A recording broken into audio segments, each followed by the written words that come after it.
mėnesį du poetai švenčia 90 ir mes švenčiam dieną. Tai Paulius Širvys ir Vladas Šlaitas. Ir šiandien tokia graži diena.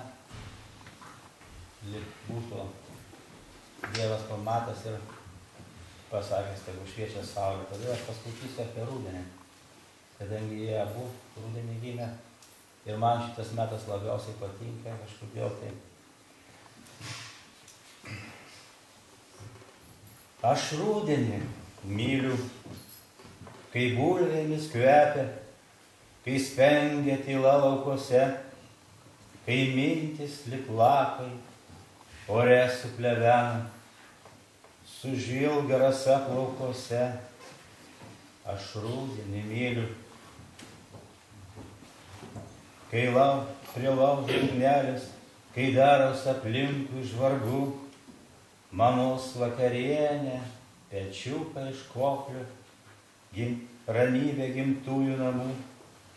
Ir kur aš bebūčiau, ir kur bekeliaučiau, matau vis lapus plaštakes, piliakalnio klevą, pažėrusi auksą, ramybė vis ieškau tavęs. Vienas medis ant kalniuko ir nieko daugiau. Vienas kapas netikėtas, žvilgsnį gal užgaus, naujas kryžius nepauskėčių ir nieko daugiau. Vienas šulinys apakęs, baigus duonai gaust, vien tik liūdnos varnų šnekos ir nieko daugiau. Tik akmens kančia suklupus prie tavęs, žmogau, vien tik pilkos pievų lūpos ir nieko daugiau.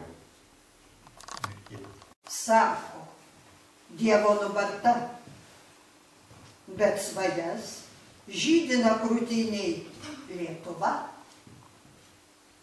Sako, Lietuva liūdna, bet dainas gieda mūs gimtinė Lietuva. Te kaip saulė, kaip šviesa, vardas tas, spindi mus tėvynė Lietuva. Ačiū. Jei sugrubo, į arklo rankeną šiltą, išvaryk savo pirmąją vagą tiesę.